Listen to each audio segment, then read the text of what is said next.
Hello, this is video 8 from Math0302, beginning algebra, chapter 3, section 4. We're going to look at example C here. It says, find the slope and the y-intercept of the line whose equation is 5x plus 2y equals 8. Okay, so again, just like on the last one, we need to put this into the form of y equals mx plus b, which means, as they say here, isolate y.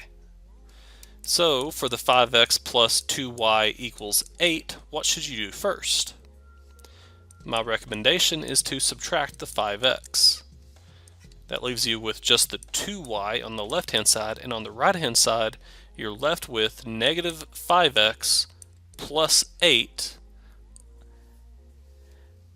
Now, what we want to do is we want to get the y by itself, so I'm going to divide by whatever's in front of y. Whatever's in front of y is 2. So every single term in this equation is divided by 2. So over here on the left-hand side, you're just left with y, and on the right-hand side, notice that the number in front of x is going to be the negative 5 divided by 2.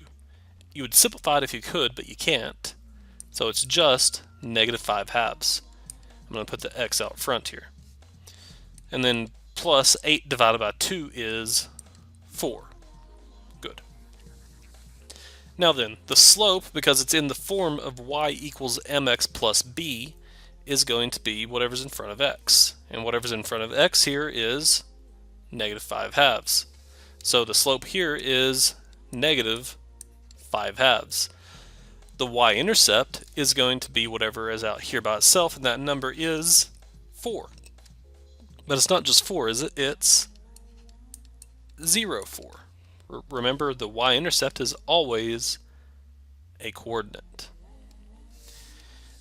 Now, I'm going to go ahead and look at practice 6 here. It says, find the slope of each line. A says y equals 3. Now, it's important to understand what's happening here. This equation is in the form of y equals a number. And that means that this is a horizontal line.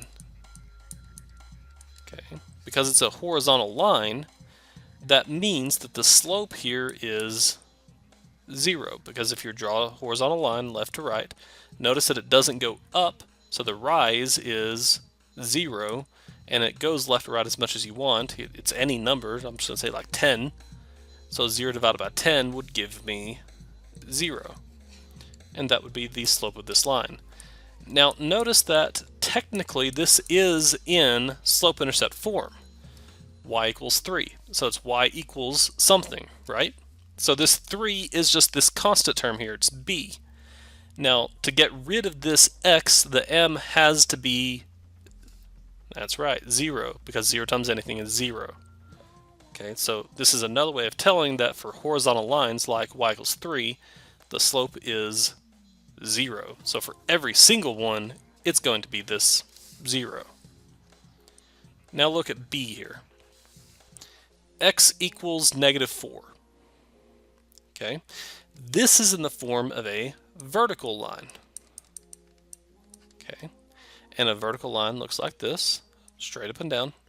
Now it's running, or it's rising as much as you want, so the slope is going to be as much as you want, say 10, divided by no run. It's not going left or right at all. So it's going to be over 0, but 10 over 0 is undefined. Now this is very important to understand. When I say undefined, I do not mean no solution. Okay, it just means undefined.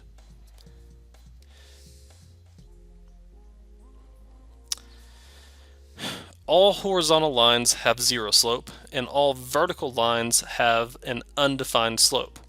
Now, 0 slope and undefined slope are not the same.